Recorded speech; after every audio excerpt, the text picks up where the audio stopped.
Alors Stéphanie, bonjour, merci de venir et d'avoir accepté cette invitation à Colomiers. Le voyage a été long.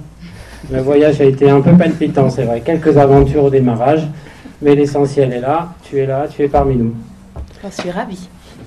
Est-ce que tu pourrais nous dire comment tu es tombé dans le bain des comics, quels ont été tes premiers contacts avec des comics dans ta vie? Est-ce que tu en as lu tant que lecteur? En tant que lecteur, oui. En fait, je pense que comme beaucoup de monde, j'ai commencé à lire des comics avec Strange. Mon père les achetait et je les lisais dans son dos. Mais j'étais un petit peu jeune, donc quand Sienkiewicz a repris les Nouveaux Mutants, que j'adorais à l'époque, j'ai arrêté d'en lire jusqu'à peut-être bien mes 22 ans, quelque chose comme ça. Donc il y a eu une grande partie des comics que j'ai pas connus, que je redécouvre encore aujourd'hui. D'accord, d'autant que ces New Mutants de Bill Sienkiewicz, à l'époque, ils ont été complètement censurés par l'éditeur Lug. Il n'y avait eu que quelques pages et tout le reste, c'est passé à la... Ça a suffi. C'était traumatisant. Mais j'avais 10 ans. D'accord. Est-ce que tu pourrais me dire quand est-ce que tu as pensé à devenir illustratrice et d'en faire ton métier, ta carrière? C'est venu comment? En fait, je faisais des études d'art. Je pense que comme beaucoup de monde qui travaille dans ce métier, c'est une continuation. On dessine enfant, on n'arrête jamais. On fait un bac, à l'époque c'était à 3, je ne sais pas trop ce que c'est maintenant, une fac éventuellement, une école de dessin. Et il y a un moment où on se demande qu'est-ce qu'on va pouvoir en faire. Pour ma part, j'ai toujours pensé que l'art devait faire partie de la vie de tous les jours et que l'art populaire, les comics, c'était vraiment ce qui m'intéressait, quelque chose que les gens pouvaient prendre avec eux. On n'avait pas besoin de plus de connaissances que de savoir lire et regarder un dessin pour pouvoir lire un comics et l'apprécier, ou une bande dessinée, une illustration. D'accord, donc tu as fait un parcours, tu as fait les arts déco. Oui. Est-ce que pendant ce parcours, tu as rencontré d'autres dessinateurs? Est-ce que tu as rencontré des personnes qui t'ont préparé à ton métier d'illustratrice? Je crois qu'en 2000 pile, j'ai un ami qui m'a brûlé accidentellement et pour se faire pardonner m'a offert Hard Boiled. Et en fait, c'était... Se faire brûler et recevoir Hard Boiled, c'était quand même très fort. Oui, et en fait, au final, c'était le retour aux comics, en vérité, et je pense qu'une des peut-être pas des rencontres, parce que je le connaissais depuis un bout de temps, mais la rencontre avec Hard Boiled était assez déterminante en l'occurrence. Et tu peux être brûlé encore pour autre chose? Non merci, maintenant j'achète mes comics moi-même. Et qu'est-ce que tu lis en ce moment comme comics? Je lis peu de comics parce que j'en reçois en fait, donc j'en achète peu par moi-même. J'achète Fable, The Unwritten. Deux comics Vertigo, donc. Désolée. Très bien. Mouse Guard, je crois que c'est les légendes. David Petersen. Les légendes de la garde en français, c'est ça? Oui. Je crois que c'est à peu près tout. Monsieur, très bien.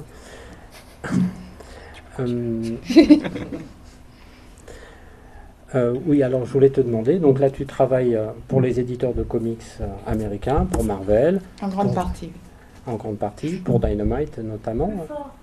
Pardon, un peu plus fort, ça va mieux comme ça? Est-ce que tu pourrais nous parler de ta journée de travail standard, s'il te plaît? Comment ça se déroule une journée de dessinatrice, quoi? C'est vraiment très très variable, ça dépend de avec qui je travaille et si j'ai du travail à ce moment-là. Pour Marvel par exemple, le délai moyen c'est une semaine, ça peut être plus court. Du coup quand je travaille pour Marvel, je travaille beaucoup et je me couche très tard, mais pour certains autres éditeurs, je peux avoir un mois ou même 2. Je n'ai pas une journée type, j'ai des mois type où je travaille beaucoup pendant une semaine ou 2 et après je me la coule un peu plus douce. D'accord. Là, au début du mois, c'était tranquille, mais en ce moment, ça l'est un petit peu moins. J'ai commencé à travailler avec avec des producteurs à Los Angeles, et c'est 12 heures de décalage. Du coup, je me lève très tard et je me couche vraiment très très tard. Ton rythme de vie est très décalé, on l'a compris. Mais comme beaucoup d'artistes, je me suis toujours couchée tard. Ah oui, Mais c'est la vie d'artiste et de bohème, on l'a compris. ça me convient. Là, derrière nous, défilent des illustrations que tu as faites, Ça, c'est entrecoupées avec le catalogue Delcourt. De tous les dessins que tu as faits pour les comics, quel est celui dont tu es la plus fière? C'est dur à dire. La première couverture que j'ai faite pour Marvel, j'en suis très fière parce que c'est la première. C'est Firestar. Oui. Oui, Elle est là, là-bas. quelqu'un là. J'en parlais tout à l'heure avec Thierry. En fait, il y a une couverture que j'ai faite pour Journey into Mystery. En fait, au début, quand je travaillais pour Marvel, on me demandait souvent de faire ce qu'on appelle des pin-ups. C'est des personnages, une couverture un peu générique, comme c'était souvent des couvertures alternatives. Un personnage, un truc très iconique Oui. qui n'a pas forcément de rapport avec l'histoire à l'intérieur. La plupart du temps, je ne savais pas du tout ce qu'il y avait à l'intérieur, de toute façon, voire je ne connaissais pas le personnage, ce qui était encore pire. Et un éditeur tout de même, il peut te tenir au courant. Des fois, les éditeurs ne savent pas non plus. Mon Dieu, mon Dieu. Et quand j'ai commencé à travailler sur Journey into Mystery, après avoir pris mes marques pendant 2-3 couvertures, les personnages et l'ambiance du livre m'ont été un petit peu plus familières. Et il y a cette couverture où Loki est sur la tête de Surtur. Et en fait, justement, en l'occurrence, l'assistant éditeur ne savait pas du tout quelle taille faisait Surtur, et moi non plus. Et donc, C'est gênant. on a fait 11 sketchs comme ça. J'ai jamais fait autant de sketchs pour une seule couverture, où à chaque fois, je le faisais un petit peu plus grand. Et à la fin, j'avais plus d'autres solutions que de les mettre un sur l'autre parce que ça rentrait plus, c'était plus possible. Et sur cette couverture, en fait, l'éditeur m'avait proposé de faire Surtur face à Loki qui lui tirerait la langue. Bon, face à face, c'était plus possible à la fin de toute façon. Et on était là, oui, mais tu sais, c'est un peu 2011, les enfants, ils font plus vraiment ça, ils tirent pas la langue, ils font un bon vieux elfe. Ça n'arrive plus jamais. Ça peut arriver, mais c'est un petit peu plus passé, on va dire. Et en fait, quand j'ai fait cette couverture, à partir de la semaine d'après, sur Tumblr, j'ai vu les cosplayers commencer à le faire, et jusque maintenant, ils continuent à le faire. Tous les cosplayers de Loki font le L de lancé la Loser. mode. Mais j'ai trouvé ça incroyable, en fait, parce que ça a vraiment mis l'esprit du livre en place, le côté un peu... Impertinent peut-être. Oui, complètement. Je vais te demander quels sont les illustrateurs, les dessinateurs qui t'ont marqué ou dont tu reconnais des influences dans ton travail, que ce soit des dessinateurs anciens ou actuels. Moi, j'ai vraiment une formation classique, en fait. Du coup, mes références, c'est Arthur Rackham, Mucha, Billy Bean. Dans les récents, John Ho, peut-être. James Jean, j'aime beaucoup James Jean. John Foster. Jean qui fait les couvertures de Fab. Il les fait qui les a fait. Oui. Et John Foster aussi, qui est vraiment un excellent dessinateur. Klimt, Egon Schiele. C'est effectivement très très classique. Oui. Tu as mené avec toi des dessins sur une clé USB et je te propose de nous montrer comment est-ce que tu procèdes étape par étape pour aboutir au dessin final, s'il te plaît. Il faut que je les retrouve. On va les retrouver. Tout de N'ayez suite. crainte. C'est affiché.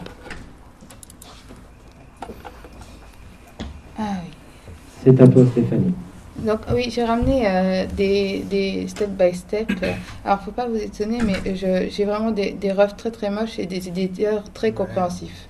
Mais sinon, vraiment, ceux-là, je me donnais encore un petit peu de mal à l'époque. Maintenant, c'est encore pire. Donc ça, c'est le print, il est distribué, c'est ça après? Oui. D'accord. Donc ça, c'est le pas à pas du print qui sera distribué après. Et Ce sera bientôt entre vos mains. J'avais fait... comment on fait pour avoir le plein écran? C'est pas ça? C'est entrée? Entrée. La technologie. Yo. Bon, alors, il faut savoir qu'à l'époque, quand je faisais cette couverture, vraiment, j'ai jamais su dire non à du travail.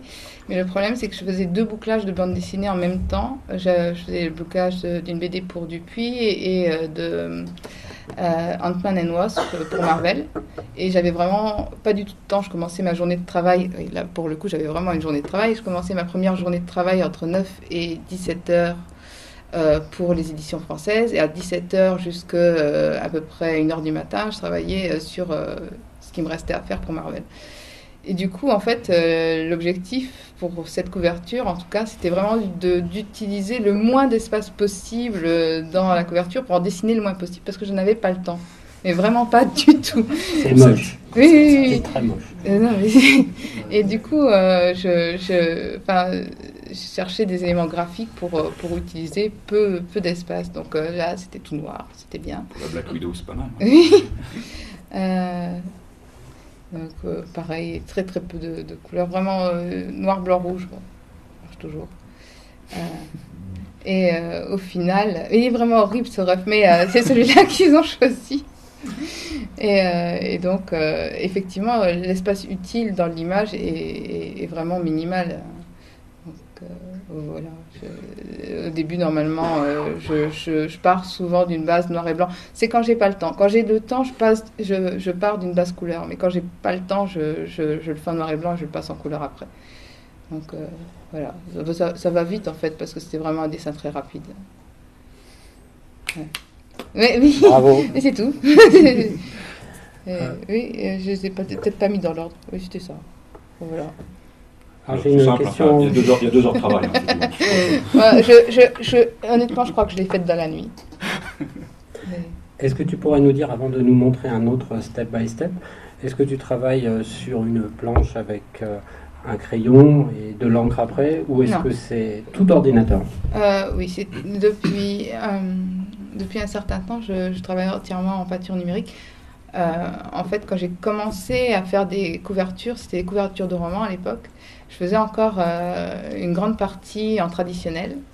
Mais le premier directeur artistique avec qui je travaillais me demandait beaucoup de corrections, ce qui était classique, on va dire, surtout qu'à l'époque, mon dessin était encore très balbutiant.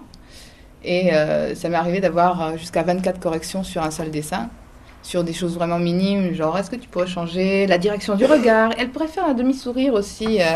Et là, tu crois que tu pourrais rajouter des volants? Au bout d'un moment, c'était plus possible de tout redessiner, donc je suis assez vite passée au total numérique. Donc oui, je travaille entièrement en numérique maintenant. Les retouches sont beaucoup plus simples quand on a un fichier, évidemment, que quand on a un original papier. Oui, surtout quand on a beaucoup de retouches à faire. Mais Marvel, pour le coup, travailler avec les éditeurs américains, je n'ai pas travaillé avec tous, donc je ne peux pas savoir, mais en général, ils me font confiance. C'est que quand je leur dis que j'ai fini, j'ai fini. C'est qu'ils considèrent que je suis la première spectatrice de mon travail et que si je décide que c'est moi, que j'arrête là, c'est que j'arrête là. Oui. Mais ça met beaucoup de pression en fait, parce que quand on sait que les gens vont pas vous redemander forcément de correction, on se met plus de pression nous-mêmes parce que c'est plus une collaboration, c'est des gens qui achètent votre travail, il faut qu'il soit bon.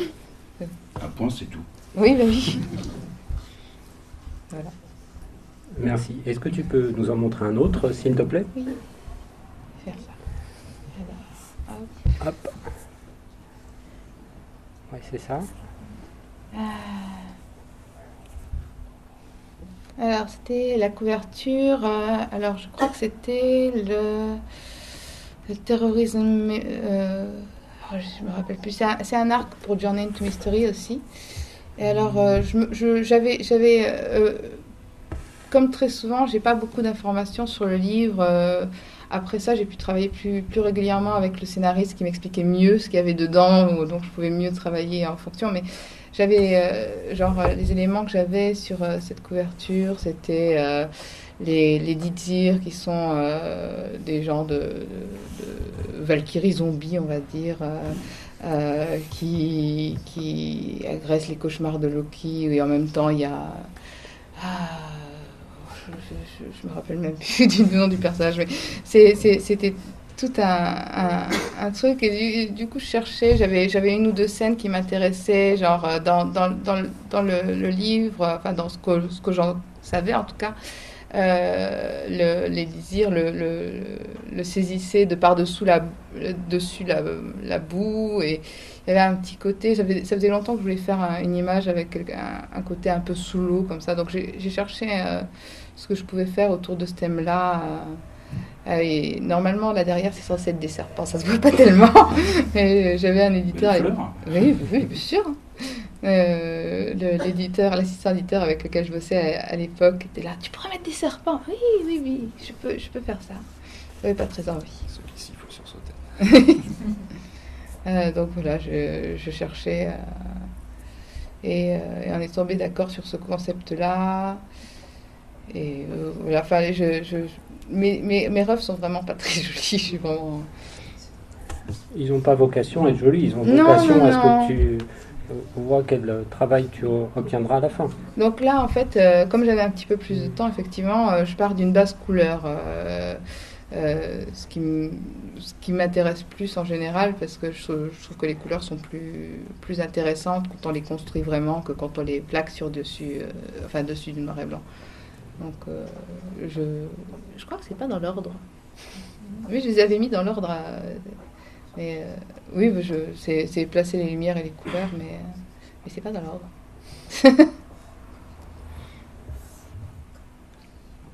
Ouais, pour info, Journey into the Mystery, c'est vraiment un titre qui explore tout l'univers de Thor et de la mythologie nordique, sauce Marvel en fait. Donc c'est Loki, Thor et tous ces personnages-là.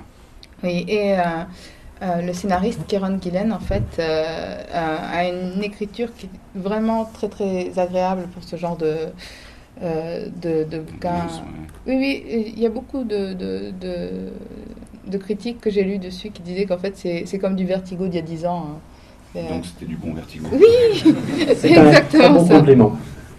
Mais non, c'est un livre très intelligent, très bien écrit, les dialogues sont savoureux, et ils ont fait un truc qui vraiment manque à Marvel et à tous les éditeurs de comics qui font du comics sur du très long terme. Ils ont fait une petite page de récap au début de chaque bouquin. Mais quand on a loupé 20 ans de comics, c'est super dur de reprendre en cours. On a l'impression de prendre les feux de l'amour en plein milieu. C'est super dur de s'y remettre. Oh bon. Est-ce que tu peux nous dire comment est-ce que ça s'est fait que tu dessines le dernier numéro de l'Arc après avoir fait tant de couvertures sur le titre? On en parlait avec les éditeurs, on en parlait depuis un certain temps. J'ai peu l'occasion de travailler avec des scénaristes dont j'apprécie vraiment le travail, ou dont je connais le travail à la base. J'aime vraiment beaucoup le travail de Kieron Gillen, et il m'a laissé beaucoup de liberté aussi. J'avais vraiment envie de faire quelque chose avec lui, donc c'était une envie une envie réciproque, et ça s'est fait comme ça. Oui, complètement. Mais moi j'en suis ravie, c'était vraiment ça se sent à la lecture de ce numéro qui est magnifique. Merci. Je vais te demander, donc là tu as fait plein de couvertures sur Journey into Mystery, d'autres pour Marvel et d'autres éditeurs encore. Mais tu es aussi dessinatrice. Est-ce que tu te considères plus, toi, comme une illustratrice ou comme une dessinatrice? La frontière est mince. Tu as précisé une dessinatrice de bande dessinée, parce qu'effectivement, on rentre dans la narration plus que l'illustration. Oui, merci Thierry, effectivement. C'est vraiment compliqué parce que moi, j'aime mon travail en tant qu'illustratrice, c'est quelque chose que j'utilise pour évoluer, et je me dis toujours qu'un jour, je serai assez bonne pour faire vraiment de la bande dessinée. T'en fais déjà vraiment.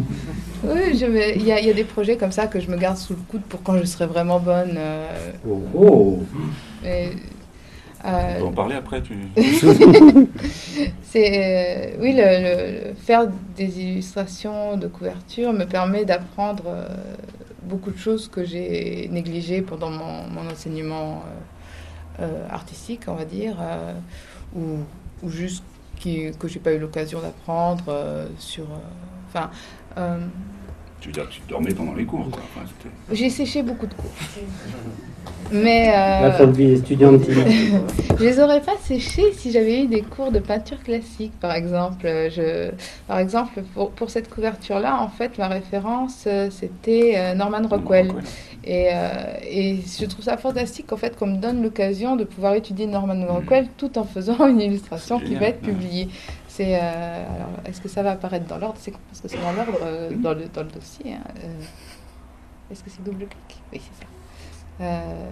Donc, oui, c'est travailler un autre genre de dessin avec d'autres contraintes, d'autres règles de composition, d'autres règles de lumière. Moi, je sais qu'en tant qu'illustrateur, j'ai toujours tendance à utiliser un petit peu les mêmes lumières, on le fait tous. Mais par exemple, si on regarde les peintures classiques du XVIIIe siècle, en fait, en étudiant, on va reconnaître les lumières d'atelier du même peintre si on regarde toutes ces peintures. Et c'est quelque chose auquel on ne pense pas parce qu'on travaille peu d'après modèle maintenant, mais travailler d'après le travail de quelqu'un d'autre permet aussi d'étudier la lumière de son atelier et de l'époque. On le voit beaucoup avec Vermeer, par exemple. On reconnaît toujours ses lumières, mais c'est les lumières de son atelier en vérité. Ah bon. Je m'égare. Non, ça va très bien. Ben voilà. Et Vermeer, il a fait quel BD? Peut-être qu'il aurait été auteur de BD. Hein. Peut-être. Ouais, j'ai le fils d'un ami qui a posé pour moi. C'est celui qui rigole derrière au fond. Est-ce que tu pourrais nous dire tu vois, c'est pas dans l'ordre. Pardon. Quel personnage ou quel groupe tu aimerais dessiner? Enfin, quel est ton projet de rêve pour les comics? Je ferais bien les couvertures de Fable, mais bon, elles sont déjà prises. Et puis elles sont très bien faites. Honnêtement, ce que j'aime, c'est qu'on me demande des choses que j'ai pas encore faites. C'est la nouveauté, c'est de créer quelque chose, d'explorer. Si on peut me donner un challenge, je le prends. Oui, j'aime bien pouvoir découvrir un univers et vraiment me mettre au service de l'univers de quelqu'un d'autre, pour le moment en tout cas. Et tu le fais très très bien. Merci. Oui. Oui, c'est des détails, mais ça... Ouais, après c'est plus dans l'ordre. Je sais pas pourquoi. Alors, Stéphanie, je te remercie. Là, je vais maintenant poser quelques questions à monsieur Thierry Mornay. Thierry Mornay, en quelques mots, c'est le responsable éditorial chez Delcourt pour toute la gamme comics. Donc, c'est un expert en matière de comics. Hein. C'est pas n'importe qui qu'on a fait venir ici. On a une excellente illustratrice et là, on a un responsable éditorial qui assure. Alors Thierry, je te pose la même question qu'à Stéphanie. Comment est-ce que tu es tombé dans le bain des comics? Qu'est-ce que tu as lu en premier? J'avais 11 ans et j'ai été biberonné à Strange, comme beaucoup de personnes de ma génération, j'imagine. Ça a été, j'ai été nourri en termes de comics. Et pour moi, le comics, c'est un terme qui signifie bande dessinée aux États-Unis, donc bande dessinée américaine. C'est un terme qui est beaucoup plus générique que ce que la majorité des gens entendent. Généralement, quand les gens entendent comics, surtout aujourd'hui avec l'invasion cinématographique de Marvel, on pense super-héros immédiatement. Il se trouve que les super-héros ne sont qu'une des composantes de ce qu'est le comics en général. Les comics, ils couvrent des genres beaucoup plus larges que cela. Et dans ma formation initiale comics, il y a eu effectivement Strange, Titan, Nova et consorts. Et puis il y a eu aussi tout un pan de la bande dessinée américaine qui était publiée dans Métal Hurlant par Dionnet. Et puis il y a eu Spécial USA avec Ferchid Baroucha. Et ça a été effectivement mes mentors indirects, parce que ce sont des gens qui m'ont appris et qui m'ont montré que la bande dessinée était beaucoup plus riche simplement que les séries, les simples séries de super-héros, parfois les simplistes séries de super-héros. Et ça a été une vraie révélation d'aller chercher des auteurs comme Richard Corben, comme Bernie Wrightson, comme Will Eisner, et qui avaient effectivement des choses à raconter qui allaient bien au-delà des simples séries de super-héros ou des personnages en collant. Une fois passé le fantasme un petit peu adolescent que représente souvent le super-héros, mais on a envie d'autre chose, et on se rend compte qu'il y a des auteurs de renom et de calibre international qui sont capables de raconter des histoires merveilleusement. dans des formats différents que le fascicule de 22 pages publié tous les mois avec des types qui mettent leur slip au-dessus de leur pantalon, quoi. Et ça, c'est super. Voilà. Donc ça a été un peu le point de départ, c'était ça. Et je dois avouer que j'en suis jamais sorti, je suis désolé. Non, c'est très bien ainsi. Et quand est-ce que toi, tu as imaginé que tu ferais des comics ton activité professionnelle? En fait, moi, je ne l'avais jamais imaginé et j'ai la chance de partager mon cassoulet au quotidien. Je fais dans le local, hein, avec le cassoulet. Avec ma douce, avec ma femme qui un jour, je la tannais tellement à la traîner dans des séances de dédicaces, à lire et à envahir l'appartement que nous avions avec des bandes dessinées américaines, à en parler tout le temps, à la saouler vraiment avec la bande dessinée. Un jour, elle m'a dit, bon, je serait peut-être temps de se bouger, quoi. Et de faire plutôt que de parler d'eux. Et à l'époque, je suivais pas mal de fanzines, donc de magazines faits par des fans, qui sont généralement des magazines à petite diffusion. Et j'en lisais beaucoup, consacrés notamment à la bande dessinée américaine. Et je me suis pris au jeu, parce que je lisais des articles en me disant, ouais, c'est sympa, c'est pas mal, mais je pourrais peut-être essayer de faire au moins aussi bien, quoi. Et puis, quand on a ce genre de réaction, il ne s'agit pas seulement de le dire, mais il s'agit de le faire. Et donc j'ai commencé à écrire des textes, à les envoyer à la rédaction de Scarce, puisqu'il s'agissait de ce fanzine spécialisé dans la bande dessinée américaine. Ce magazine est encore... qui existe créé. encore plus de 30 ans plus tard, absolument. C'est un des plus vieux supports spécialisés dans la bande dessinée américaine. Toujours en noir et blanc, d'ailleurs, depuis les origines. Alors au début, c'était... Sauf les couvertures en couleur. Maintenant, oui, en vraie couleur. Ouais. Et donc j'ai commencé à envoyer des textes un petit peu comme ça, qui étaient des critiques de séries. Je parlais de séries pas forcément extrêmement connues. Et je l'ai passé en revue, où j'ai eu l'occasion d'interviewer un ou deux auteurs, et puis je leur ai envoyé mes interviews. Et puis ça leur a suffisamment plu, ou alors vraiment il manquait de texte, je ne sais pas, et ils les ont passés.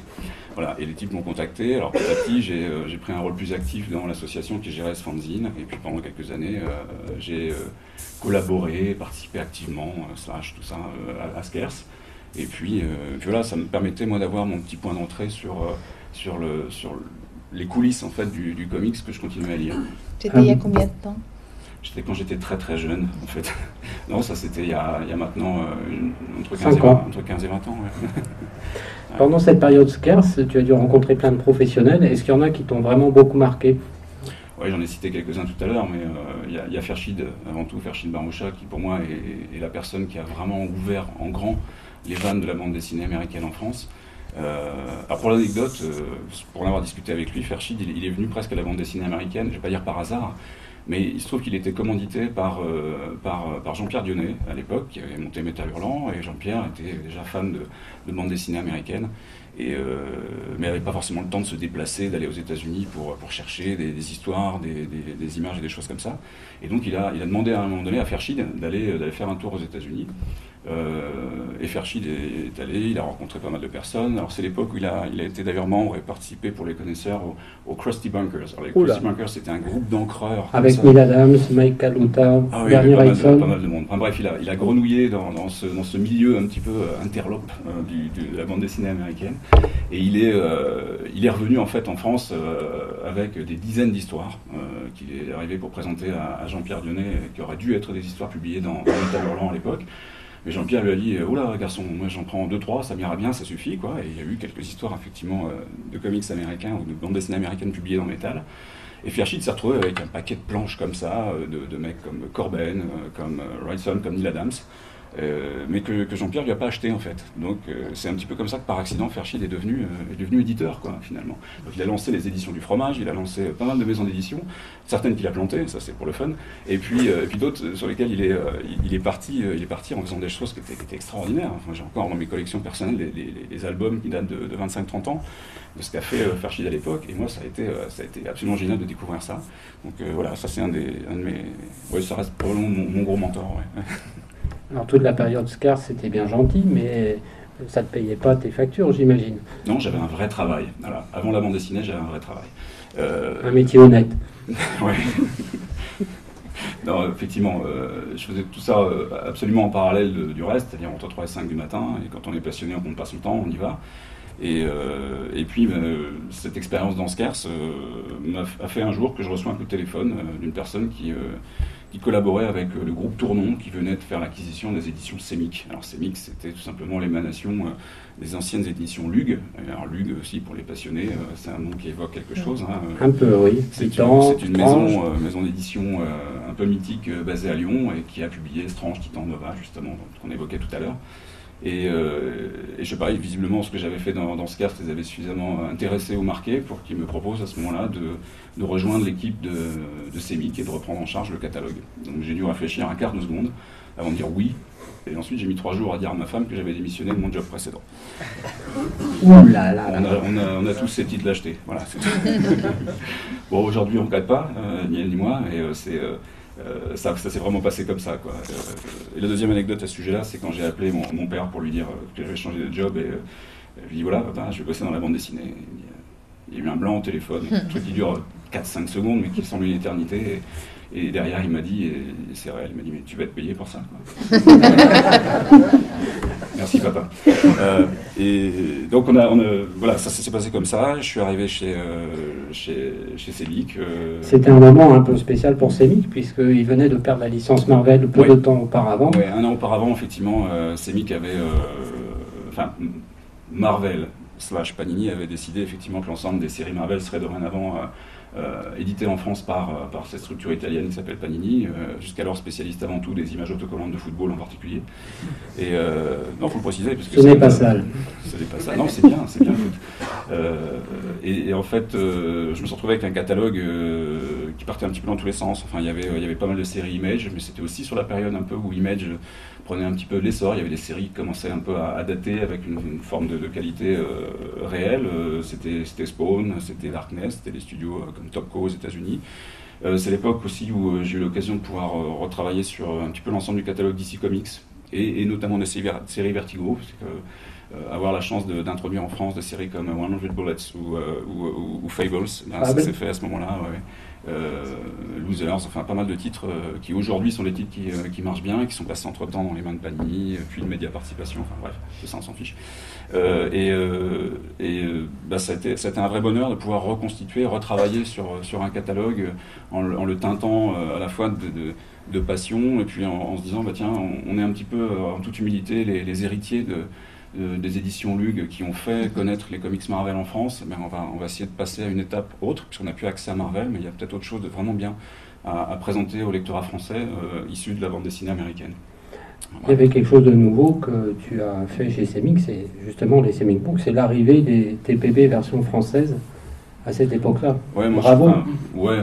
Je vais rendre à César ce qui est à César, parce que dans ce registre-là, je n'ai pas été le premier, mais on a peut-être été les premiers à le faire d'une manière suffisamment visible et de le faire de manière suffisamment massive. Mais avant nous, il y avait eu Didier Passamonique avec les éditions Betty qui avait sorti des albums dans ce registre-là. J'avais eu l'occasion de collaborer avec Didier d'ailleurs chez Betty en animant une collection qui s'appelait Mainstream avant de passer chez Semic. Fershid lui-même avait fait pendant des années aussi des albums cartonnés qui republiaient du comics américain en librairie. Et c'est vrai que d'une manière un petit peu massive, on est arrivé avec les Semic Books, un terme que je revendique haut et fort, parce qu'on avait vraiment cette volonté de faire migrer le comics de la presse, du kiosque, vers un registre qui était plus un registre de collectionneurs et de gens qui allaient dans les librairies spécialisées de bande dessinée, en leur faisant découvrir autre chose que l'album cartonné à papa de 46 pages, mais avec effectivement un album d'une centaine de pages qui présentait du comics américain. Et je dirais que l'intégration du catalogue Vertigo chez Semic a été une bonne opportunité de présenter des séries au caractère un peu plus adulte et qui justement ne traitaient pas forcément de super-héros. Ce qui a été une chose qui moi m'intéressait, c'était de justement présenter autre chose. Je n'avais aucun intérêt à vouloir aller faire strictement du super-héros d'ici ou alors aller frontalement me confronter à Panini qui faisait à l'époque, qui se chargeait la licence Marvel. Marvel a toujours bénéficié en France d'un traitement de faveur particulier grâce au travail des éditions Lug dans les années 60 et 70 et tout le monde a été presque imprégné de super-héros à travers la mythologie Marvel en fait, en France en particulier. C'est pas forcément vrai dans tous les pays mais en France c'est vrai. Et derrière, je me suis dit peut-être que l'angle à trouver, il est justement de ne pas aller se confronter frontalement à un univers de super-héros extrêmement bien implanté qui sont les super-héros Marvel, mais allons chercher des titres un petit peu différents, qui vont être des titres d'horreur, de SF, enfin des titres de fantasy. Et tu as su bien les trouver chez Semic. Il y a un beau jour, tu as reçu un coup de fil, c'était Guy Delcourt qui était au bout du téléphone, Ouais, en fait, j'ai passé 6 ans chez CEMIC, 5 ans extraordinaires avec un boulot où on me laissait pas mal de liberté. Puis la 6e année, on s'est un peu pourri avec mes anciens employeurs. Et donc à un moment donné, c'était juste plus possible de s'entendre pour continuer à collaborer. Et j'ai fait savoir que je désirais m'en aller chez CEMIC. Et effectivement, ouais, Guy m'a contacté parce qu'il avait été probablement un petit peu intéressé ou sensible au boulot qui avait été fait chez CEMIC. Et il m'a dit, voilà, est-ce que ça t'intéresse de venir collaborer chez Delcourt Eh ben oui, ça m'intéressait beaucoup, parce que j'allais avoir affaire et j'allais avoir la possibilité de collaborer avec une structure qui était réellement dédiée 100% à la bande dessinée, qui était un véritable éditeur de bande dessinée, passionné de bande dessinée en général et de comics en particulier, parce que Guy, dès ses tout premiers albums, il y a 25 ans, a incorporé du comics dans ses publications. Hein. Il y avait Marada la Louve, il y a eu Miracle Man, il y a eu The Nam, qui était parmi ses toutes premières publications. C'est quelqu'un qui a ensuite repris le catalogue Zenda avec des petits titres, vous avez peut-être entendu parler, comme Epo Vendetta, Watchmen, des choses comme ça. Et, tu peux répéter? Ouais. Bref, il y avait vraiment une vraie volonté de développer cet aspect-là. Il avait entre autres réimplanté la licence Star Wars en France à une époque où ça n'intéressait pas forcément grand monde, par pure passion, parce que c'est un passionné de Star Wars. Et puis ben voilà, on a commencé à collaborer il y a maintenant 7 ans, et puis j'ai pris en charge le développement de cette partie du catalogue dédiée à la bande dessinée américaine. Alors tu as parlé de Star Wars, il y a aussi Buffy, il y a encore BPRD, Hellboy... Il n'y a pas Buffy chez moi. Ah, pardon, excusez-moi, il n'y a pas Buffy. Non, il y a eu Buffy chez CEMIC en l'occurrence, oui, avant, et à l'époque où Josh Whedon a arrêté sa série télé, Buffy, il a poursuivi avec les saisons 8 et 9 les aventures de sa chasseuse de vampires chez Dark Horse. Et moi, j'ai pas de cru du tout. Voilà, ça fait partie des choses. En tant qu'éditeur, des fois, on gagne, puis des fois, on se plante parce qu'on n'a pas le nez. On se dit tiens, ça marchera pas. J'avais une première expérience de Buffy chez CEMIC qui avait connu un certain succès commercial. Et puis sur la fin, on sentait bien que c'était un phénomène qui intéressait plus personne. Donc, quand le phénomène s'est représenté chez Delcourt, je me suis dit, bon, il n'y a pas de raison que ça marche, quoi. Et bah si, ça a plutôt bien marché. C'est Panini qui a pris les droits, ça marche bien. Ils ont fait la saison 8, saison 9 et tout ça. Donc voilà, tant pis, je me suis trompé, mais bon, on ne peut pas se tromper toujours. Alors je voulais te demander, quels sont, toi, tes critères qui te permettent de choisir quelle bande dessinée va venir dans le catalogue Delcourt ou non? Ouais, c'est des multiples critères, en fait, mais c'est avant tout des critères de qualité que l'on mesure par, d'une part, des régularités de publication, par ce que j'appellerais, et je vais mettre entre guillemets, le CV des auteurs en question, c'est-à-dire quel poids, quelle âme ils mettent dans le travail qu'ils font. Et puis il y a aussi un autre thermomètre absolument important, c'est l'émotion. Parce que si on fait tous de la bande dessinée ou si on se frotte au milieu artistique, c'est parce qu'on a juste envie que les lecteurs, quand on leur présente un ouvrage, ressentent de l'émotion au niveau où nous, on a pu l'avoir lorsqu'on a découvert une œuvre. Écrire une bande dessinée, raconter une histoire, c'est vouloir véhiculer, faire passer quelque chose, faire passer une émotion. Donc quand je lis quelque chose en amont, parce que les agents, les éditeurs ou les auteurs me présentent des projets en amont venus des États-Unis, si vraiment ça fait aucun blip sur le radar, je vais me poser la question de savoir pourquoi. Alors peut-être parce que moi je suis pas sensible. Donc la question à se poser derrière, c'est est-ce qu'une partie du lectorat pourrait pas en revanche être sensible à ça? Parce que c'est pas forcément mes seuls critères qui importent là-dedans.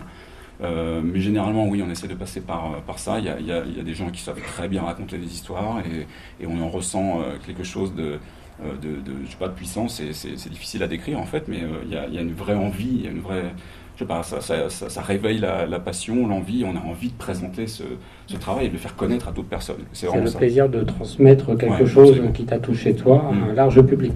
Ouais. Alors, on a vu que tu es responsable éditorial comics chez Delcourt, mais depuis peu, tu n'es plus seulement ça, tu es aussi auteur. Oh, c'est un bien grand mot, ouais. Non, j'ai regarde, là, il y a un livre, ça ne veut pas dire qu'on est auteur. Mais ce livre, c'est un guide qui permet de se familiariser à différents comics. Oui, en fait, c'est l'idée de ce guide, de cet ouvrage qu'on a choisi d'appeler Comics, les indispensables de la bande dessinée américaine. Ça partait d'un constat qui est que moi j'aurais bien aimé, à l'époque où j'ai commencé à découvrir les comics américains, j'aurais bien aimé disposer de certaines pistes, de repères, un peu de lecture pour m'y retrouver au milieu de la jungle un petit peu. Et aujourd'hui, on a la chance, quelque part, lorsqu'on est lecteur français, d'arriver sur un marché où il y a une offre vraiment pléthorique. On a aujourd'hui des dizaines de publications tous les mois, ce qui n'était pas vraiment le cas il y a 30 ans. Je me souviens encore d'une époque, moi, où je lisais mes pauvres comics, effectivement, dans le métro, et on me regardait comme un alien, quoi. Aujourd'hui, vous êtes quelqu'un de vachement hype quand vous lisez un comics dans le métro, c'est bien. Non, mais en l'occurrence, le bouquin lui-même, il est né de ça, il est né de cette envie un petit peu de poser, de vider mon propre disque dur. C'est-à-dire quand on lit depuis 30 ans des choses dans un domaine, ça se bouscule, on sait ce qu'on aime, on sait ce qu'on n'aime pas, on sait pourquoi on l'aime, on sait pourquoi on l'aime pas. Et puis je me suis dit, tiens, sur une base à peu près objective, qu'est-ce qui aujourd'hui présente un caractère un petit peu incontournable, à défaut d'être indispensable, comme le dit le titre, mais quand on s'intéresse à la bande dessinée américaine ou aux comics, qu'est-ce qui peut susciter un intérêt, quel que soit le domaine que l'on aime, ou le genre que l'on aime, l'horreur, le polar, la SF, la fantasy, le super-héros, parce qu'il y en a dedans. Et donc, il y a des choses assez évidentes, quoi. Alors bien sûr, on va y trouver Watchmen, parce que tout le monde a à peu près entendu parler de Watchmen ou d'Alan Moore quand il est question de bande dessinée américaine. Mais on va trouver des œuvres de Will Eisner, on va trouver Maus, on va trouver Black Hole, on va trouver un certain nombre d'ouvrages qui couvrent ce forme d'éventail un petit peu l'ensemble de la production de la bande dessinée américaine depuis maintenant une grosse cinquantaine d'années, quoi. Voilà. C'était juste cette envie un peu de mettre un peu en forme des choses et puis de vider le disque dur, ouais, vraiment. Qu'est-ce qui t'a guidé dans tes choix? Parce qu'il y a des... On ne peut pas tout mettre dans un livre. Non, c'est d'ailleurs une des difficultés du bouquin, c'est de se limiter à je sais pas, il devait y avoir 170 entrées environ sur les 224 pages, quoi, mais la difficulté, c'est justement de se limiter à ça, parce qu'il y a au moins une centaine d'autres ouvrages ou séries dont j'aurais bien envie de faire découvrir, pas forcément des séries d'ailleurs qui ont fait l'objet d'une adaptation en français. Comment on choisit? Mais il y a à la fois des ouvrages qui s'imposent d'eux-mêmes, et puis sur environ 20% du contenu du bouquin, il y a des choix qui, bien entendu, seront des choix un peu subjectifs, où ce sont des ouvrages qui, à un moment donné, vraiment ont suscité une réelle émotion de lecture chez moi, et pas forcément des ouvrages extrêmement connus du grand public. Enfin, on parle du Tale of One Bad Rat de Brian Talbot, qui est pour moi un ouvrage absolument une histoire magnifique. sur l'inceste qui est très très bien écrite et très émouvante. De la même manière, il était hors de question de ne pas avoir figuré Maus, par exemple, ou Black Hole, ou le Jimmy Corrigan de Chris Ware. Il n'était pas question de passer à côté de Spider-Man, parce que moi j'ai eu mes premiers émois adolescent, c'était pas Spider-Man, c'était Black Cat. Mais,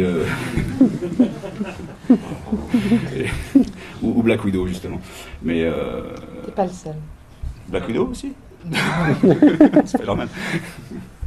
Bref, il y a bien sûr des séquences, mais alors c'est vrai qu'aujourd'hui je suis incapable de lire Spider-Man, parce que c'est quelque chose qui m'est étranger, je suis plus sensible à ce qui se passe dans Spider-Man. Et sur 50 ans d'édition, sur des séries fleuves comme ça, d'ailleurs c'est même pas une série, c'est un ensemble de séries, c'est un univers complet. Ce qui m'a semblé intéressant, c'était d'essayer de donner une sélection de lectures de certains runs, de ce qu'on appelle des runs en format américain, c'est-à-dire des récits un peu complets qui couvrent plusieurs numéros, et dire tiens, ça vaut vraiment le coup parce que c'était extrêmement bien dessiné, c'est le premier travail de tel auteur qui est devenu ensuite une méga vedette, c'est un récit peut-être des fois de 20 pages, mais qui va avoir un impact émotionnel incroyable. Je pense, j'évoque Spider-Man là avec l'histoire de ce gamin. Il y a eu le 11 septembre aussi, oui, effectivement, mais il y a eu l'histoire de Spider-Man. Exactement, le gamin qui aimait Spider-Man, et c'est une histoire qui... C'est bourré de pathos, mais c'est extrêmement bien raconté, et voilà, on pleure. Et moi j'adore pleurer avec une bande dessinée, ça m'arrive suffisamment rarement pour que ça se passe comme ça. Et c'est vrai dans la bande dessinée franco-belge, c'est vrai dans le comic, c'est vrai dans le manga, il n'y a pas de limite là-dedans. C'est, encore une fois, le dénominateur commun à tout ça, c'est l'émotion. Voilà. Je vais te demander quel accueil réservent les fans que tu as pu croiser lors des dédicaces quand tu as présenté ton livre. Est-ce que c'est très enthousiaste, genre enfin un livre qui parle de différents comics, ou alors pour l'instant, j'ai eu que mon papa, ma maman et les potes qui sont... Non, je plaisante. Ils lisent beaucoup de comics? Non, ils lisent pas du tout de bande dessinée. Je vis avec... alors la personne qui partage toujours mon cassoulet lit pas de bande dessinée, par exemple. Voilà, bon, c'est le drame de ma vie. Mais... non, mais je m'en remets. Et non, pour répondre à ta question, c'est les gens sont généralement assez contents de voir qu'il y a effectivement un ouvrage qui existe, et parce qu'il n'existait pas. Enfin, la raison pour laquelle aussi on a choisi de le faire avec mon éditeur, c'est parce qu'il n'y avait pas d'équivalent derrière. Ou la seule équivalent qu'on peut trouver aujourd'hui, ce sont peut-être des choses qui sont moins objectives et qui vont figurer sur le net, enfin sur Internet. Chaque blog ou chaque blogueur a envie de se faire un petit peu son best-of. Donc je voulais un petit peu avoir une vision peut-être beaucoup plus périphérique et plus large de ce que je considère comme un point incontournable à la lecture quand on s'intéresse à la bande dessinée américaine, et dans des registres extrêmement différents. C'est-à-dire qu'il y a vraiment le grand écart entre des choses que certains vont trouver très arty et puis d'autres qui sont très ce qu'on appelle mainstream, c'est-à-dire très grand public en fait, quoi. Et c'était ce mélange-là qui m'intéressait, quoi. Alors, une petite question sur ce livre. Pourquoi est-ce qu'il n'a pas été édité chez Delcourt pour qui tu travailles? Très simplement, parce que c'est un projet qui est né vraiment il y a 2-3 ans. Enfin, l'envie elle est là depuis longtemps, mais il y a 2-3 ans, j'ai commencé vraiment à pitcher, à mettre en forme le projet. J'en ai parlé à Guy. Je lui ai dit, voilà, Guy, je prépare un ouvrage, est-ce que ça t'intéresse? Voilà, tout simplement. Il m'a dit, non, je trouve l'idée intéressante, mais ça ne m'intéresse pas chez nous, parce que nous, on est un éditeur de bande dessinée, qui fait de la bande dessinée, mais qui ne publie pas d'ouvrage sur le médium. Je dis, bah écoute, je comprends, ça ne me pose aucun problème. En revanche, est-ce que tu vois un inconvénient? Est-ce que j'aille le proposer ailleurs? Il dit, non, au contraire, go, vas-y, quoi. Donc c'était extrêmement cool de sa part, parce que moi je suis employé Delcourt, il aurait très bien pu me dire, oui, ça me pose un problème, vraiment, que tu ailles bosser ailleurs. Sur cet ouvrage-là, mais enfin, a priori, il n'y a pas de problème, il n'y a pas d'antinomie entre être éditeur chez Delcourt et ça. Et puis quelque part, ça m'arrangeait, parce que je voulais pas du tout que cet ouvrage, qui bien sûr présente quelques ouvrages publiés chez Delcourt, qui ont été publiés chez Delcourt, ou même dont je me suis chargé en tant qu'éditeur, je voulais pas que cet ouvrage apparaisse comme une espèce de prosélytisme en faveur... faire valoir pour les publications Delcourt. Donc je suis ravi d'avoir trouvé cet éditeur qui s'appelle Huguin et Memine, et qui est d'ailleurs une émanation de Média Participation, donc quelque part un des concurrents directs de Delcourt, ce qui prouve que voilà, il y a dedans des ouvrages publiés par Panini, des ouvrages publiés par Aquileos, des ouvrages publiés par Urban Média Participation, bref, tout le monde y est. Et c'est ça l'intérêt, parce que la qualité, elle n'est pas limitée à ce qui est publié chez Delcourt. Il y a des choses très bien qui sont publiées chez les copains, il faut le dire, voilà, c'est bien. Je te remercie Thierry. On va bientôt passer aux questions du public, donc préparez-vous. Mais avant ça, j'ai une dernière question pour toi Thierry. Est-ce que toi tu es inquiet, non, des conséquences du rachat de Lucasfilm par Disney? Parce que Delcourt publie les histoires comics de Star Wars. Donc, je voulais savoir ton opinion, ton ressenti. Inquiet, non, c'est pas le mot. On a pris l'information, en fait, on a appris l'information très exactement en même temps que tous nos partenaires sur la chaîne de droit de Star Wars. C'est en l'occurrence Dark Horse. Dark Horse, ils l'ont appris vraiment en même temps que le communiqué de presse officiel. Lucasfilm, la majorité des gens de chez Lucasfilm, à part George Lucas lui-même et puis Kathleen Kennedy, n'étaient pas du tout impliqués là-dedans. Je pense que c'est des discussions qui ont lieu entre les responsables de Disney très haut niveau et Lucas. Il y a eu aujourd'hui cette information-là, qui est que Lucas et LucasArts et Lucasfilm sont rachetés par Disney. C'est la seule information valable qui existe. Tout le reste n'est que rumeurs, spéculations, qui ont été amplifiées par le net. Ça signifie qu'à ce jour, il n'y a strictement aucun changement. Ça veut dire que ça reste Dark Horse, et encore pour quelques temps, qui va continuer à publier les bandes dessinées Star Wars. En ce qui nous concerne, dans un registre plus technique, on a encore les droits pour 2 voire 3 ans selon les albums sur les albums Star Wars que nous publions. Si à un moment donné la licence, appelons-la comme ça, doit changer de main et ne plus être gérée par Lucasfilm en direct mais par Disney, ça peut avoir, et je dis bien ça peut avoir comme conséquence que Disney décide de le donner à l'une de ses filiales qui se trouve être Marvel, d'accord. Est-ce que ça signifie que c'est Marvel qui va redévelopper complètement Star Wars?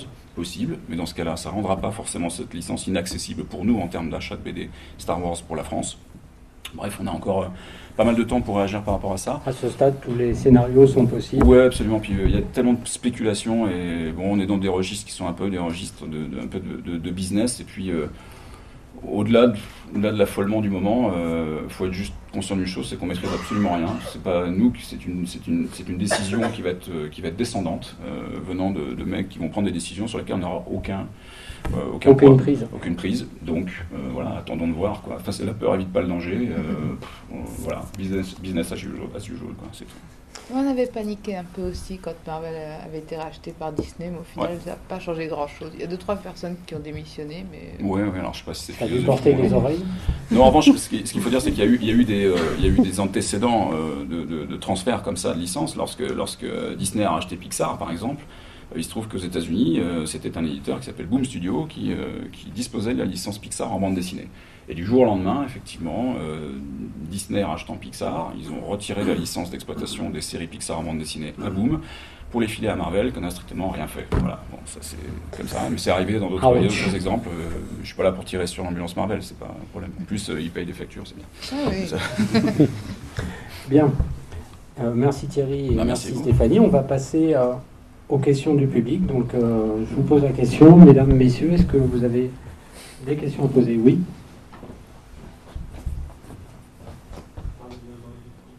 Merci. J'ai une question pour Stéphanie et une question pour Thierry. J'enchaîne les deux, on fait les deux séparément. Comment ça se passe, Noël? Vas-y. Honneur aux dames. D'accord. Alors Stéphanie, je connaissais surtout vos couvertures avant de venir. J'avais deux questions auxquelles vous avez répondu avant, donc je vais vite dire que d'abord je suis très impressionné. C'est très signé au niveau des visages, ce que vous faites sur le nez, sur les yeux. Ça c'est très signé, ça appartient qu'à vous. Et la première question que je me posais, c'était quand je voyais ce que vous faites avec les cheveux, c'est assez fabuleux, ça part toujours du figuratif et puis ça vire vers l'abstraction décorative un peu. J'ai pensé évidemment à l'Art Nouveau. Et vous avez tout à l'heure cité Mucha, donc c'est bien les affichistes de l'Art Nouveau, c'est une influence assumée. Donc, oui. Donc c'était ma première question, vous avez répondu. La deuxième question, je voyais un peu de Sienkiewicz, par exemple. Dans cette très belle image, on voit le personnage féminin dans la main, où les formes sont assez schématiques, et où le niveau pictural des couleurs est très poussé. Là aussi, vous avez parlé de Sienkiewicz. T'as plus peur de Sienkiewicz maintenant? Non, j'ai plus peur, mais j'avais plus 10 ans. Et pour autant, évidemment, comme tous les artistes, les influences, c'est un carrefour, et puis c'est signé quand même. Alors, j'ai une question qui m'est venue juste maintenant, quand même. Je vais un peu revenir sur la question de Noël et la tourner un peu différemment sur le rapport des couvertures et du séquentiel, et des planches. Oui. Est-ce que les couvertures, c'est pas le cas de toutes les couvertures, mais est-ce que c'est pas plus pictural dans le sens où toute la scène est dans le cadre, hein? Et est-ce que quand on passe dans la planche, on est plus dans le cinématographique, dans le sens où le hors-champ va sans arrêt être important, plus que dans la couverture? Alors, déjà, est-ce que c'est un peu ça? Et est-ce qu'on passe facilement de l'un à l'autre? C'est deux travail, c'est tellement différent, c'est vraiment très très dur à comparer. La couverture, c'est exprimer l'esprit d'un livre ou d'une bande dessinée en une seule image. Il n'y a pas de texte hors le titre. Et l'image doit supporter le livre et appeler le lecteur. On a une seule image pour faire tout ce travail-là. La bande dessinée, c'est jamais une seule image, c'est une double page, ou une page, parce qu'il y a des publicités dans les bandes dessinées américaines, mais c'est un ensemble d'images et qui travaillent main dans la main avec du texte. C'est impossible de faire le même travail d'un à l'autre, et même je veux pas être aussi pictural à l'intérieur parce que ça serait illisible. C'est moi en tant que dessinatrice de bande dessinée, mon travail c'est de faire en sorte que le travail du scénariste soit mis en avant, parce que c'est son travail qui est le plus important. Moi je raconte son histoire et je dois la servir, je dois apporter au texte qui lui manque et pas l'étouffer, et c'est mon but. C'est vraiment complètement différent, mais c'est comme ça que je travaille. Voilà. C'est pour ça que vous disiez, j'attends un peu avant de passer vraiment dans la bande dessinée, alors que nous on trouve votre travail extraordinaire parce qu'il est très pictural justement. Donc votre évolution, ça serait d'épurer ce niveau pictural, un peu ce qu'a fait Sienkiewicz. Hein. Oui, mais en fait, quand je travaille sur les intérieurs, je travaille même entièrement en noir et blanc, et je travaille sur la couleur en global, en fait, parce que ça doit rester lisible. C'est sur D'ailleurs, c'était un peu une frustration sur le dernier Journey into Mystery parce que j'avais tout travaillé sur les doubles pages. J'avais pas forcément pensé au fait que la page 1 en France, elle commence à droite et la page 1 sur Journey into Mystery commence à gauche. Et normalement, à partir de la page 12, il devait ne plus y avoir de pub. Et malheureusement, à la page 21, normalement on la tourne et c'est la fin, et là on a de la pub. C'est terrible. Ça complique beaucoup. Hein. Oui. Merci. Une question pour Thierry. Tu as très justement dit que les comics, c'est pas le récit super-héroïque exclusivement. Il y a beaucoup de choses, hein, Chris Ware, tout ce qu'on voit dans Vertigo, évidemment. Pour autant, je pense quand même qu'il y a quelque chose de spécifique au récit super-héroïque et qui n'est pas fini, quoi, qui n'est pas épuisé. Et je suis d'accord avec toi aussi quand tu dis que c'est difficile de lire Spider-Man maintenant. Mais pour moi aussi. Bon, il se trouve que pour moi aussi.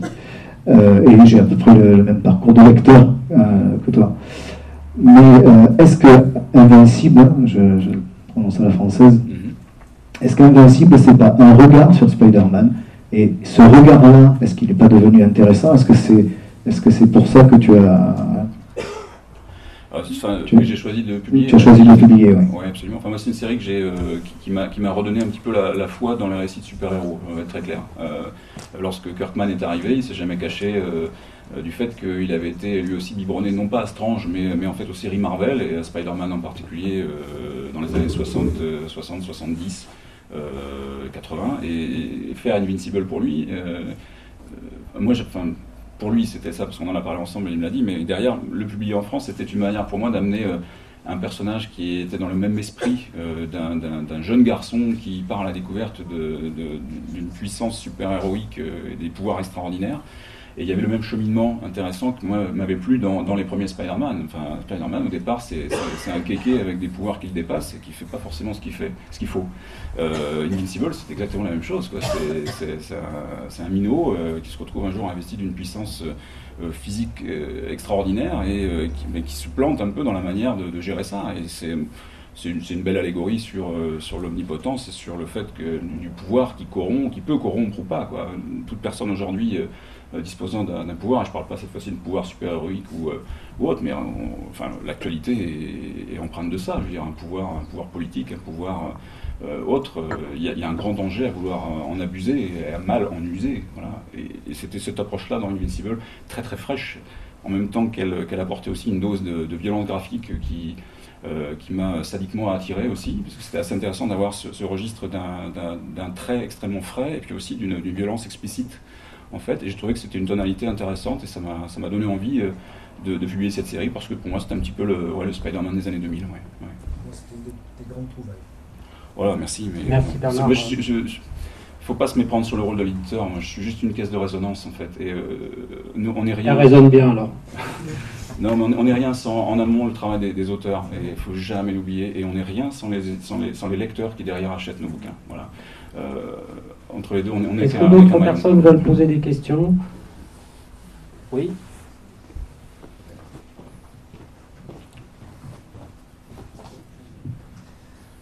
Oui, bonjour.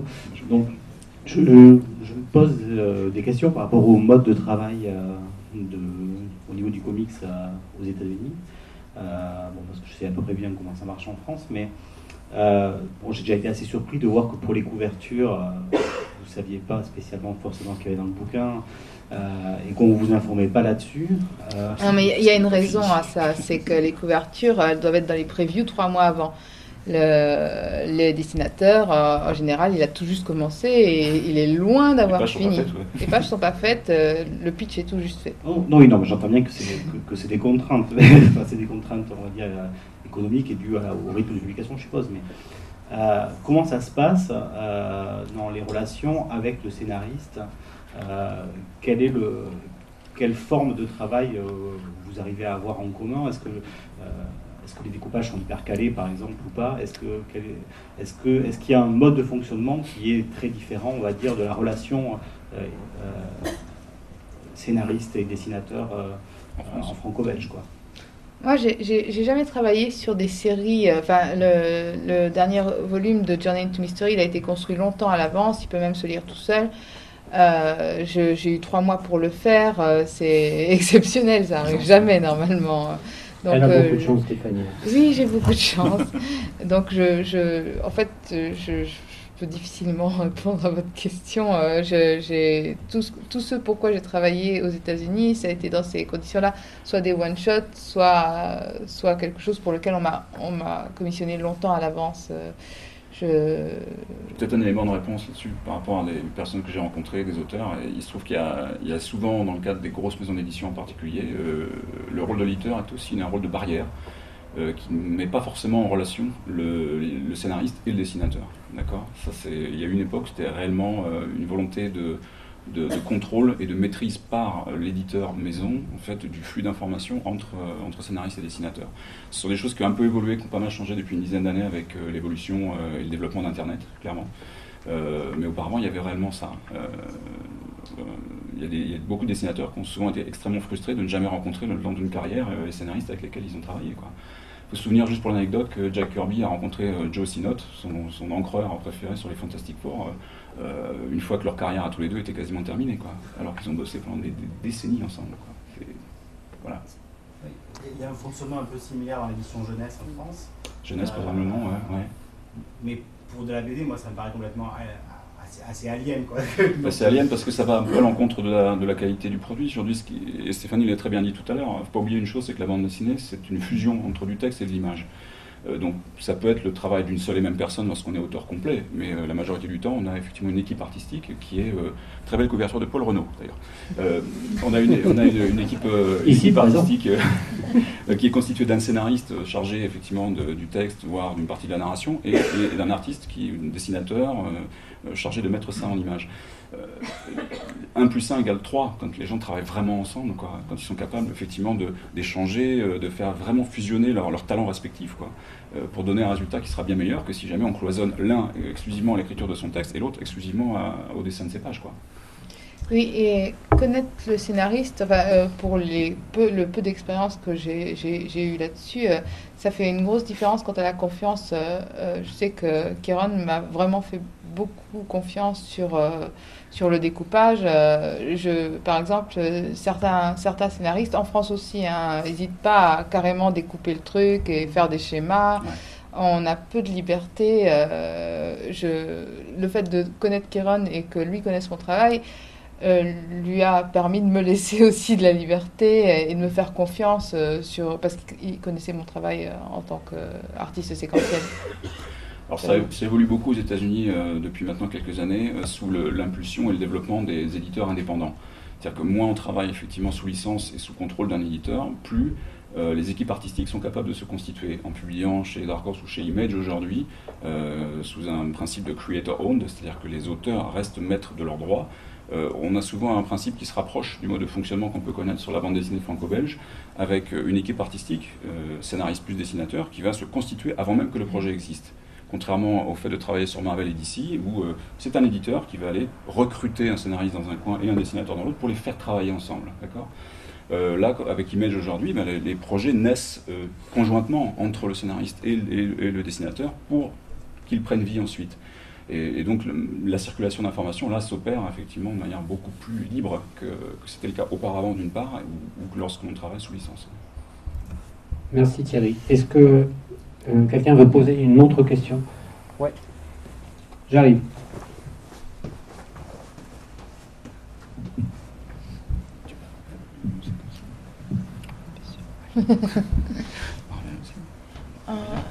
Bah non, là, en fait, je travaille avec Jean-David. Pardon. Ça marche ? Ça marche. Pardon.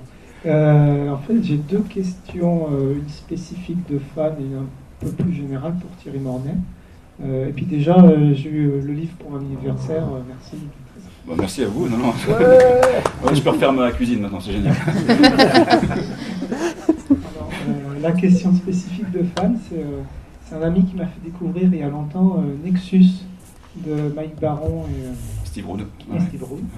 Et il y avait eu une parution chez Semic juste d'un petit album qui n'a sans doute pas très bien marché. Non, ça a été une grosse tôle. Ouais. C'était une grosse tôle, d'accord. Alors ça s'est gaufré, D'accord. commercialement. C'est bien pour ça qu'il y en Artistiquement, aura non, pas. ça reste un album magnifique, mais voilà. Et il n'y aura jamais de... Faut jamais dire jamais, surtout en bande dessinée, parce qu'il y a des choses qui évoluent, des cycles. Je me rends compte aujourd'hui que on arrive à republier, j'arrive à republier chez Delcourt des choses que j'avais publiées chez Semic et qui n'avaient pas forcément rencontré un énorme succès commercial. Il y a une petite série qui est pas mal, je ne sais pas si vous connaissez, qui s'appelle Walking Dead, c'est un exemple. Mais en l'occurrence, c'est une série que j'avais lancée chez Semic à l'époque, en sortant un premier album, et qui a fait, je ne vais pas dire que ça a fait un flop, mais c'est juste passé, ça a fait aucun blip sur le radar, c'est resté, voilà, on en a vendu, je crois, pour les chiffres d'origine. Alors si vous êtes détenteur l'heureux détenteur d'un des tomes de Semic, je crois que c'est bon, ça va prendre de l'argent à terme, ça, si vous êtes spéculateur. On a dû en vendre 2500, quoi, à tout casser, quoi. Et puis bon, voilà, la série, elle n'a pas été poursuivie à l'époque parce que les dirigeants de Semic n'ont pas jugé bon de poursuivre. Moi, je me suis en allé de chez Semic et puis j'ai rejoint Delcourt. Et puis quand les droits se sont libérés, j'ai présenté la série à Guy. Petite anecdote, et en passage, je lui ai présenté 3 fois avant qu'il accepte de la signer. Aujourd'hui, il est content.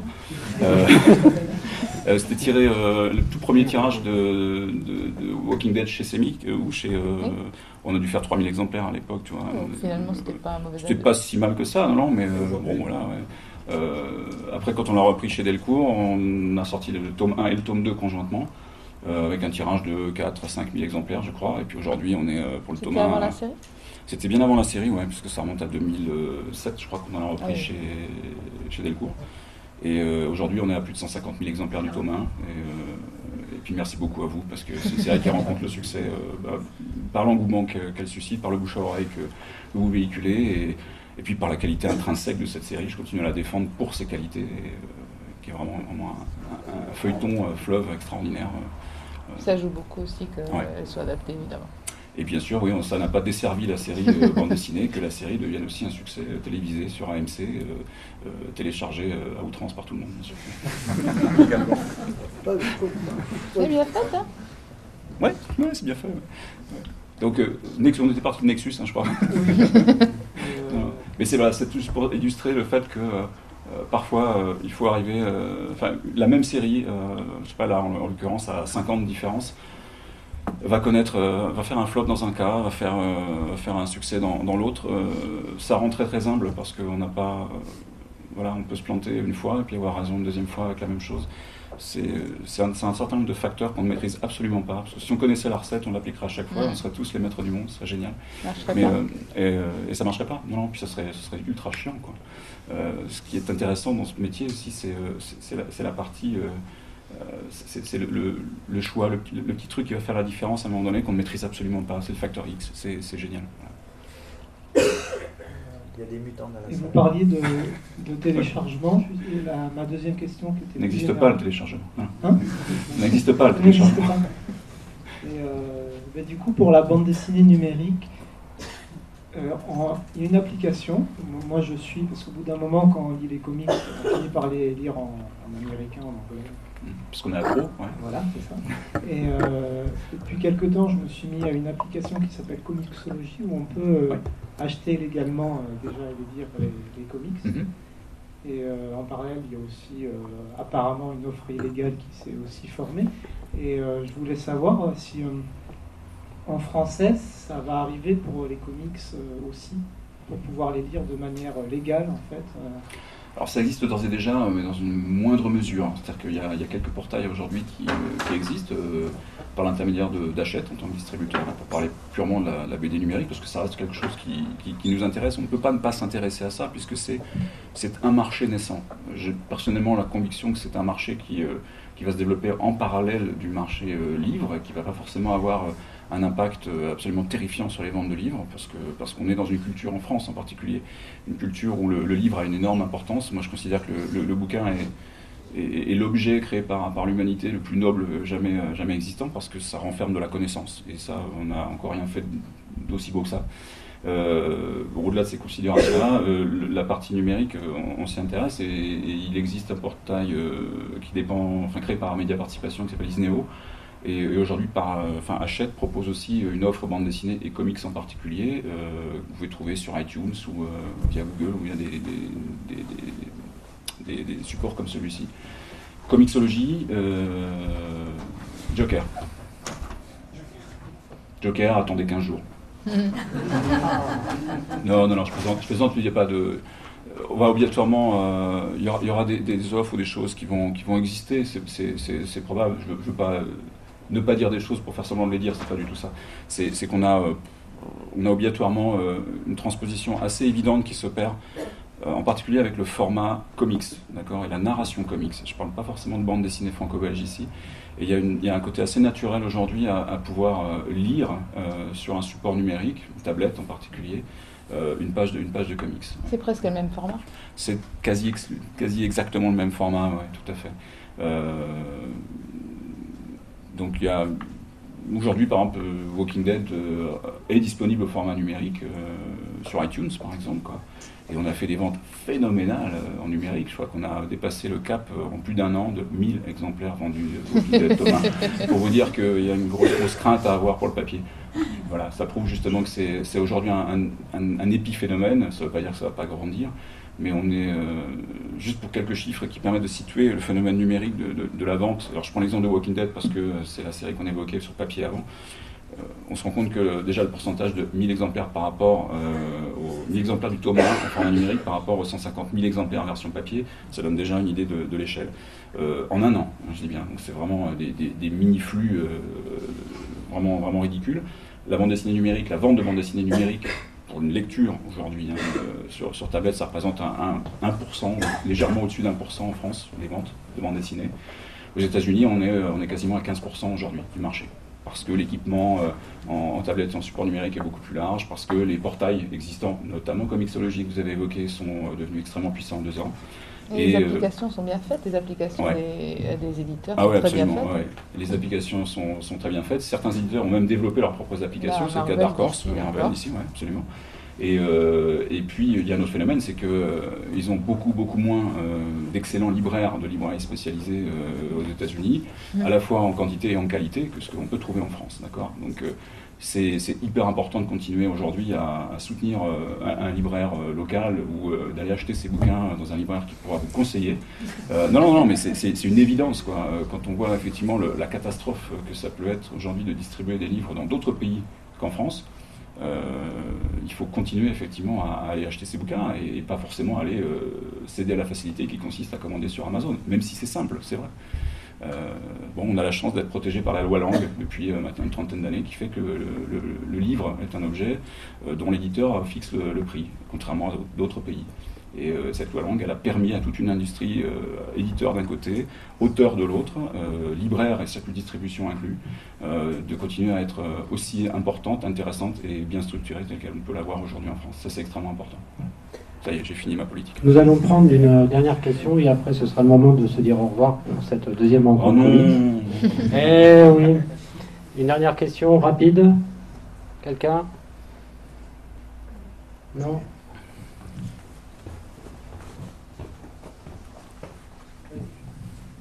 Et la petite question, c'est pour Thierry. Tu disais que tu n'étais qu'une caisse de résonance en tant qu'éditeur. Ouais.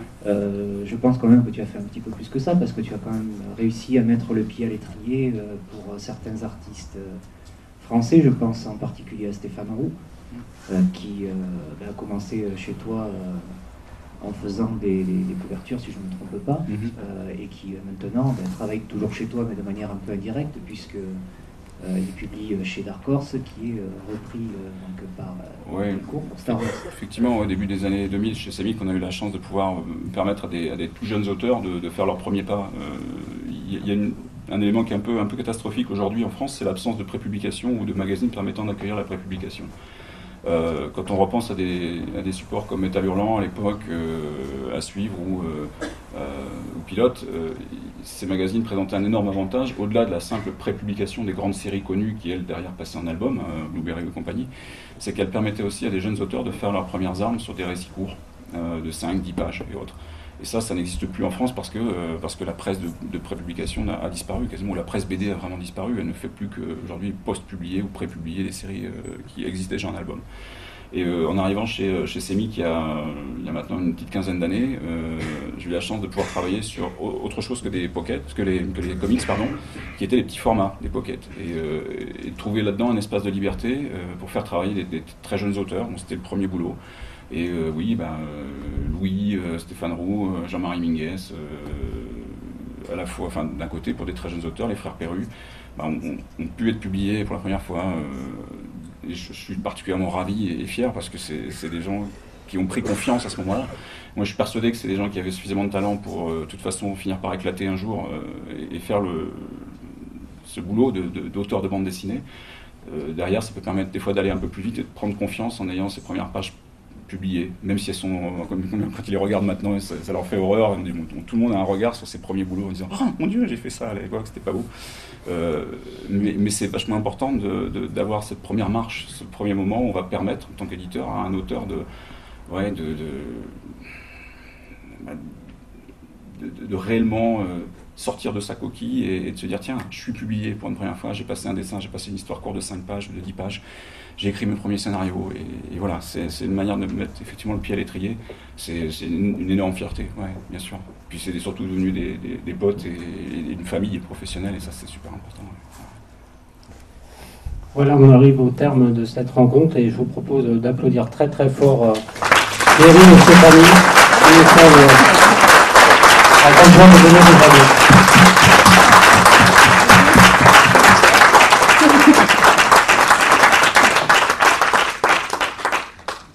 En bas de la salle, vous sera